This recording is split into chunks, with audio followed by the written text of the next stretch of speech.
பிரிந்து எங்கே ஓடுவேன்? நான் உம்மை மறந்து எங்கே ஒதுங்குவேன்? மலையின் மீது ஏறினாலும் அங்கே இருக்கிறீர், குன்றின் மீது பதுங்கினாலும் அங்கே இருக்கிறீர். மலையின் மீது ஏறினாலும் அங்கே இருக்கிறீர், குன்றின் மீது பதுங்கினாலும் அங்கே இருக்கிறீர்.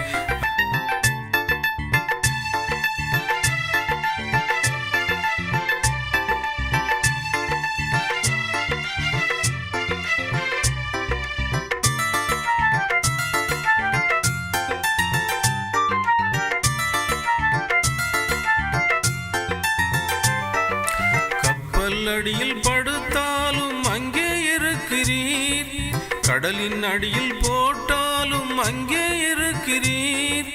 கப்பல் அடியில் படுத்தாலும் அங்கே இருக்கிறீர், கடலின் அடியில் போட்டாலும் அங்கே இருக்கிறீர். சிங்கக்கவியில் போட்டாலும் அங்கே இருக்கிறீர், சிங்கக்கவியில் போட்டாலும் அங்கே இருக்கிறீர். என்னை காக்க எந்தன் தேவன் எங்கும் இருக்கின்றீர், என்னை காக்க எந்தன் தேவன் எங்கும் இருக்கின்றீர்.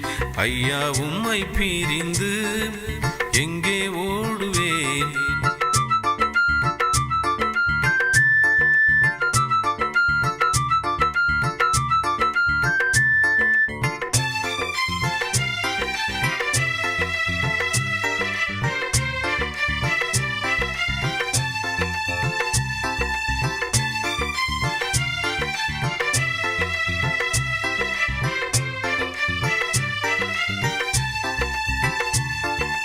வானத்துக்கு ஏறினாலும் அங்கே இருக்கிறீர், பாதாளத்தில் இறங்கினாலும் அங்கே இருக்கிறீர். வானத்துக்கு ஏறினாலும் அங்கே இருக்கிறீர், பாதாளத்தில் இறங்கினாலும் அங்கே இருக்கிறீர். சிறையில் என்னை போட்டாலும் அங்கே இருக்கிறீர், சிறையில் என்னை போட்டாலும் அங்கே இருக்கிறீர். என்னை காக்க எந்தன் தேவன் எங்கும் இருக்கிறீர், என்னை காக்க எந்தன் தேவன் எங்கும் இருக்கின்றீர். ஐயா உம்மை பிரிந்து எங்கே ஓடுவேன்? நான் உம்மை மறந்து எங்கே ஒதுங்குவேன்?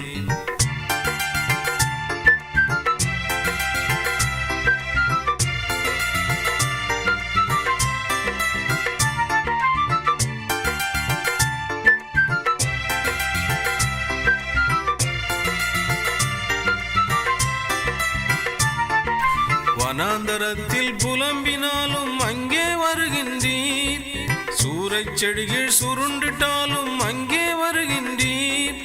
வனாந்தரத்தில் புலம்பினாலும் அங்கே வருகின்றீர், சூறைச் செடிகள் சுருண்டிட்டாலும் அங்கே வருகின்றீர். அக்கினியில் போட்டாலும் அங்கே வருகின்றீர், அக்கினியில் போட்டாலும் அங்கே வருகின்றீர். என்னை தேடி எந்தன் தேவன் எங்கும் வருகின்றீர், என்னை தேடி எந்தன் தேவன் எங்கும் வருகின்றீர். ஐயா உம்மை பிரிந்து எங்கே ஓடுவேன்? நான் உம்மை மறந்து எங்கே ஒதுங்குவேன்?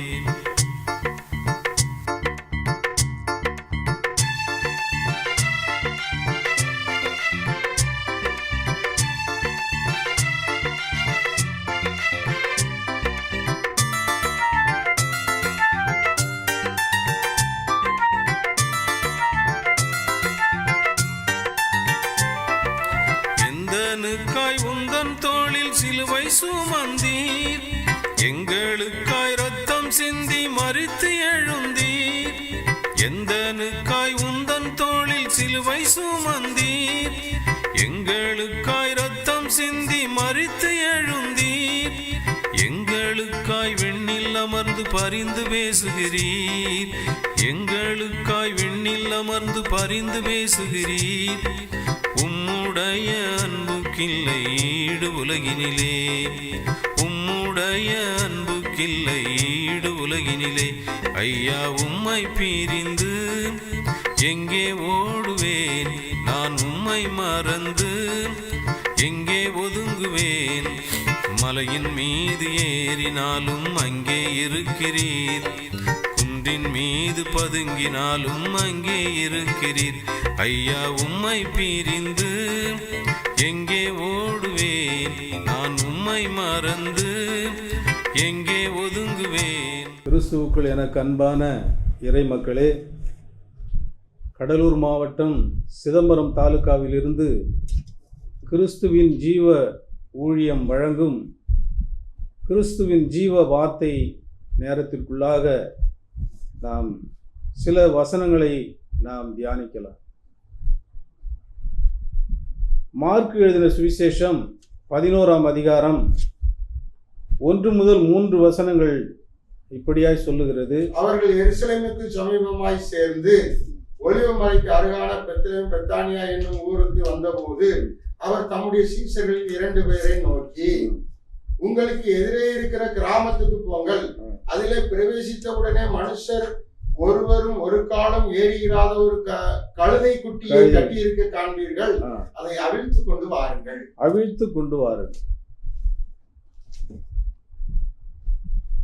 முதலாவது, பிதாவின் சித்தங்களில் ஒன்று இயேசு கழுதையில் பயணிப்பது. கழுதையில் பயணிக்க வேண்டும் என்பது பிதாவின் சித்தங்களில் ஒன்றாய் இருக்கிறது. இயேசு சொன்னார், தாழ்மை உள்ளவராகவே வந்தேன், தாழ்மை உள்ள கழுதையின் மேல் ஏறி சென்றேன் என்று அவர் சொன்னார். அது மாத்திரமல்ல, உலகத்தின் பார்வையில் கழுதை தாழ்மையானது. அந்த தாழ்மையான கழுதையை தான் என் பிதா எனக்கு வாகனமாக கொடுத்தார், அதில் ஏறி செல்லும்படி பிதா எனக்கு சொன்னார் என்று ஒரு முறை இயேசு சொன்னார். ஆகவே இயேசு இந்த உலகத்திற்கு தாழ்மை உள்ளவராக வந்தார், தாழ்மை உள்ள கழுதையின் மேல் ஏறி சென்றார். கிறிஸ்துவின் பிள்ளைகளாகிய நம்மிடம் கிறிஸ்துவில் காணப்பட்ட தாழ்மை காணப்பட வேண்டும். ஒரு மெய்யான கிறிஸ்துவனுடைய வாழ்க்கையில் காணப்பட வேண்டிய முக்கியமான பண்புகளில் முதன்மையானது தாழ்மை. ஆகவே கழுதையிடம் அந்த தாழ்மையுள்ள கழுதை என்று ஆண்டவர் குறிப்பிடுகிறார். அந்த கழுதையை குறித்து ஒரு சில தலைப்புகளில் உங்களோடு பகிர்ந்து கொள்ளும்படி நான் விரும்புகிறேன். முதலாவது, கட்டவிழ்க்கப்பட்ட கழுதை. கிறிஸ்துவுக்குள் எனக்கு அன்பானவர்களே, கழுதை அங்கே கட்டப்பட்டு இருக்கிறது. இயேசுவுக்கு வாகனமாக பிதாவினால் கொடுக்கப்பட்ட கழுதை அங்கே கட்டி இருக்கிறது.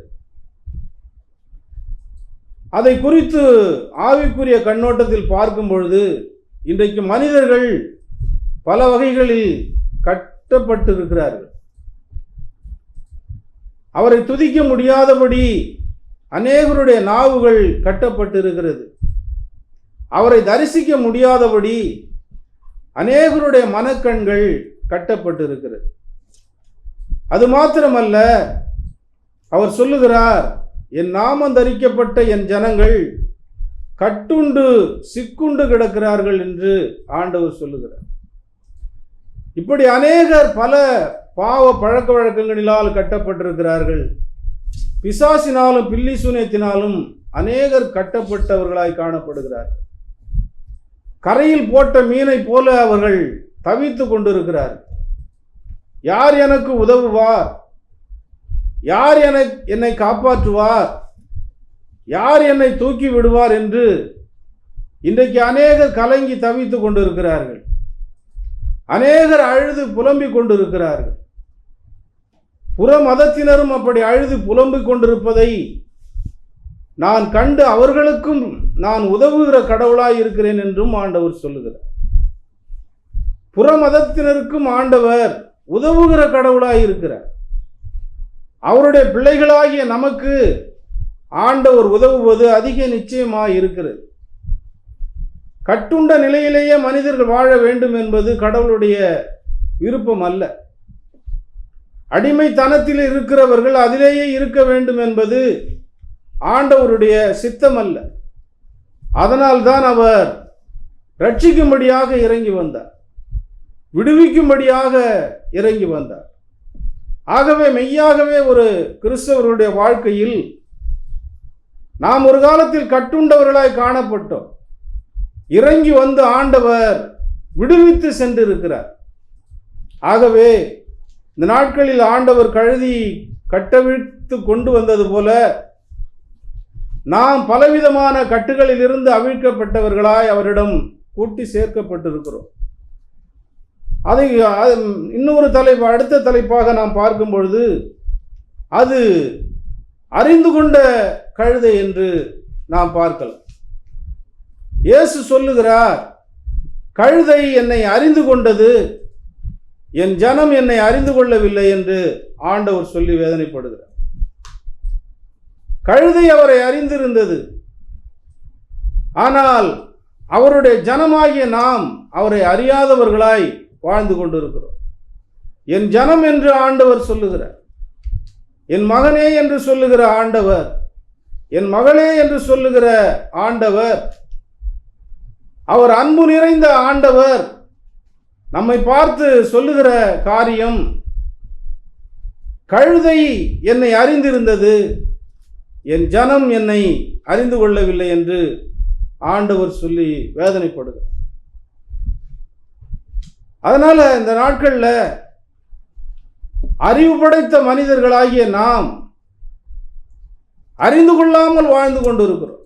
அவர் நம்மை அறிந்திருக்கிறார், அவரை அறிந்து கொள்ளாமல் இன்று நாம் வாழ்ந்து கொண்டிருக்கிறோம்.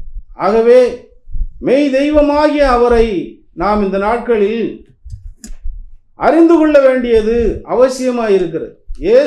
இயேசுவை அறிந்து கொண்டிருந்தால் அவரை சிலுவைக்கு ஒப்பு கொடுத்திருக்க மாட்டார்கள். அறியாததினால் அவரை சிலுவைக்கு ஒப்பு கொடுத்தார்கள். ஆனாலும் மன்னிக்கிற ஆண்டவர் இவர்களை மன்னியும் என்று சொல்லி பிதாவினிடம் மன்றாடுகிறார். ஆகவே இந்த கழுதை அறிந்து கொண்ட கழுதையாய் இருந்தது. அவருடைய பிள்ளைகளாகிய நாம் அறியாமல் வாழ்ந்து கொண்டிருக்கிறோம் என்று சொல்லி ஆண்டவர் வேதனைப்படுகிறார். அது மாத்திரமல்ல, மூன்றாவதாக பார்க்கும் பொழுது அது ஏற்றுக்கொண்ட கழுதை என்று நாம் பார்க்கிறோம். கழுதை அவரை அறிந்து கொண்டது மாத்திரமல்ல, அவரை உள்ளத்தாலும் உடலாலும் ஏற்றுக்கொள்ளுகிறது. இயேசு சொல்லுகிறார், கழுதை கூட என்னை ஏற்றுக்கொண்டது, என் ஜனம் என்னை ஏற்றுக்கொள்ளவில்லை என்று ஆண்டவர் சொல்லுகிறார். ஆகவே இந்த நாட்களில் நாம் அவரை ஏற்றுக்கொள்ளுகிற மனிதர்களாய் நாம் வாழ வேண்டும். ஏற்றுக்கொள்ளாத மனிதர்களை பார்த்து ஆண்டவர் கேட்கிற ஒரு கேள்வி, நான் இந்த உலகத்திற்கு வராமல் இருந்திருந்தால் நீங்கள் பரலோகத்துக்கு எப்படி வருவீர்கள் என்று கேட்கிறார். அது மாத்திரமல்ல, நான் இந்த உலகத்திற்கு வந்து மரித்ததினால்தான் நீங்கள் பரலோகத்திற்கு வரும் பாக்கியத்தையும் பெற்றிருக்கிறீர்கள் என்று ஆண்டவர் சொல்லுகிறார். ஆகவே அவர் நம்மை பார்த்து சொல்லுகிற ஒரே ஒரு காரியம், உங்கள் இருதயமாகிய உள்ளத்தில் என்னை முழுமையாக ஏற்றுக்கொள்ளுங்கள் என்று ஆண்டவர் நம்மை பார்த்து சொல்லுகிறார். ஆகவே கழுதை விடுவித்த கழுதையாக இருந்தது, அறிந்து கொண்ட கழுதையாக இருந்தது, ஏற்றுக்கொண்ட கழுதையாக இருந்தது. மெய் தெய்வமாகிய அவரை நாம் உள்ளத்தில் ஏற்றுக்கொள்ளும் பொழுது நாம் மெய்யாகவே அவருடைய ஜனமாக இருப்போம். அது மாத்திரமல்ல, அது அர்ப்பணிக்கிற ஒரு கழுதையாக இருந்தது. அர்ப்பணிக்கின்ற ஒரு கழுதை, அழைத்து கொண்டு வந்துவிட்டதனால் அது தன்னை அர்ப்பணிக்கவே இல்லை. அது ஆண்டவரை அறிந்திருந்தது. இவர்தான் ஆண்டவரும் சிருஷ்டிகரும் இரட்சகருமாகிய கிறிஸ்து என்பதை அந்த கழுதை அறிந்து கொண்டிருந்தது, அவரை ஏற்றுக்கொண்டிருந்தது, அவருக்காய் தன்னை அர்ப்பணிக்கக்கூடியதாகவும் இருந்தது. அதை தான் இயேசு சொல்லுகிறார். அந்த கழுதை என்னை அறிந்து கொண்டிருந்தது.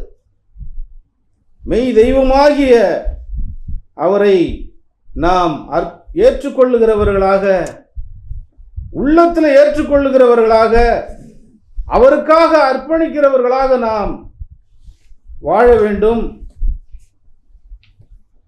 அது மாத்திரமல்ல, அடுத்தபடியாக ஆண்டவர் சொல்லுகிற ஒரு காரியம், நிறைய காரியங்கள் இருக்கிறது. அடுத்தது ஒரே ஒரு காரியத்தை சொல்லி நான் நிறைவு செய்கிறேன். சுமக்கின்ற ஒரு கழுதையாக இருந்தது, சுமக்கின்ற ஜீவியம். கழுதியின் ஜீவியம் சுமப்பது. எஜமானை சுமக்க வேண்டும், எஜமானின் பாரங்களை சுமக்க வேண்டும். நேரத்தையும் பாரத்தையும் தூரத்தையும் பார்க்காமல் கழுதை சுமந்து செல்ல வேண்டும். இறக்கி வைக்கப்படும் இடம் வரைக்கும் அது ஏற்றப்பட்ட சுமையோடு சுமந்து செல்ல வேண்டும். எனக்கு தெரிந்த வரையில் கழுதை டோபிகள் பயன்படுத்துவார்கள். அழுக்கு மூட்டைகளை பல மனிதர்களிடமிருந்து பெற்று அதை கழுதியின் மேல் ஏற்றுவார்கள். அதை வெளுப்பாக்கும் இடம் வரைக்கும் அதை சுமத்தி செல்வார். அது அந்த ஆற்றங்கரையில் கொண்டு போய் அதை ஒரு கல்லில் அடித்து அந்த துணியை நல்லா வெளுப்பாய் மாறும் வரைக்கும் துவைப்பார்கள். அது மாதிரி தான் ஆண்டவர் நம்முடைய பாவங்களை சுமந்து செல்லுகிறார். வெளுப்பாக்கும் இடமாகிய அந்த கல்வாரி மலை வரைக்கும் ஆண்டவர் சுமந்து செல்லுகிறார். ஆகவே இந்த நாட்களில் இயேசு நமக்காக சிலுவையை சுமந்தார், பாடுகளை சுமந்தார், நம்முடைய அக்கிரமங்களை சுமந்தார், மீறுதல்களை சுமந்தார். பலதரப்பட்ட மக்களிடமிருந்து பெறப்பட்ட துணிகளை, அழுக்கு துணிகளை எடுத்து அந்த கொண்டு போய் துவைத்து வெளுப்பாக்குவது போல ஆண்டவர் நம்முடைய பல உலகத்தில் உள்ள ஒவ்வொரு மனிதனுடைய பாவமாகிய அழுக்குகளை தூய்மையாக்கும் இடம் வரைக்கும் அவர் சுமந்து சென்று இன்றைக்கு நம்மை பரிசுத்தமாக்கி வைத்திருக்கிறார். ஆகவே அவர் சொல்லுகிறார், நான் இந்த உலகத்தில் 33 ஆண்டுகள் வாழ்ந்தேன். என்னை அநேகர் தூஷித்தார்கள், அடித்தார்கள், நிந்தித்தார்கள், துப்பினார்கள். எல்லோருடைய பாவங்களையும் என் முதுகிலே நான் சுமந்து சென்றேன் என்று ஆண்டவர் சொல்லுகிறார். ஒவ்வொருடைய பாவங்களையும் அவர் சுமந்து சென்றார். எப்படி கழுதை அழுக்கு துணிகளை சுமந்து சென்று அது வெண்மையாக்கி திரும்ப வருகிறதோ, அதே போல நம்முடைய ஆண்டவர் நம்முடைய பாவங்களை சுமந்து, நம்முடைய அக்கிரமங்களை சுமந்து, எல்லாவற்றையும் சுமந்து சென்று நம்மை அவருடைய இரத்தத்தினால் இன்றைக்கு பரிசுத்தமாக்கி வைத்திருக்கிறார். ஆகவே இந்த நாட்களில் இப்படிப்பட்ட ஆண்டவர் மெய் தெய்வத்தை நாம் ஏற்றுக்கொண்டு அவருக்காய் ஜீவிக்க ஆண்டவர் தாமே கிருபையும் ஒத்தாசையும் செய்வாராக. ஆமென். கண்களை மூடி நாம் ஜெபிக்கலாம். எங்களை நேசித்து வழிநடத்துகிற எங்கள் அன்புள்ள ஆண்டவரே, கோடாகோடி நன்றிங்கப்பா. ஏசப்பா சோதரம் ஆண்டவரே, இயேசு சுவாமி பிதாவின் சித்தங்களில் ஒன்றாகிய கழுதியை தெரிந்து கொண்டு அதில் பயணித்தீர் ஆண்டவரே. ஏசப்பா, உம்மை சுமக்கின்ற கழுதையாக எங்களை மாற்றும்படியாக ஜெபிக்கிறோம் ஆண்டவரே. அந்த கழுதியிடம் காணப்பட்ட தாழ்மையை எங்களுக்குள் வைக்கும்படியாக ஜெபிக்கிறோம் ஆண்டவரே. அர்ப்பணிக்கிற ஜீவியத்தை எங்கள் உள்ளத்தில் வைக்கும்படியாக ஜெபிக்கிறோம் ஆண்டவரே. சுமக்கின்ற ஜீவியத்தை எங்களுக்குள் வைக்கும்படியாக ஜெபிக்கிறோம் ஆண்டவரே. ஏசப்பா, உம்முடைய வார்த்தைகளை, வசனங்களை, வேதத்தை சுமந்து செல்லும் பொழுது நாங்கள் தாழ்மையுள்ளவர்களாய் காணப்பட உதவி செய்யுங்க சாமி. மேட்டுமை அணுகாதபடி பாதுகாத்துக் கொள்ளுங்க. இயேசு கிறிஸ்து மூலம் வேண்டுகிறோம். ஜெபம் கேளும் எங்கள் ஜீவனுள்ள அன்பின் பிதாவே. ஆமென்.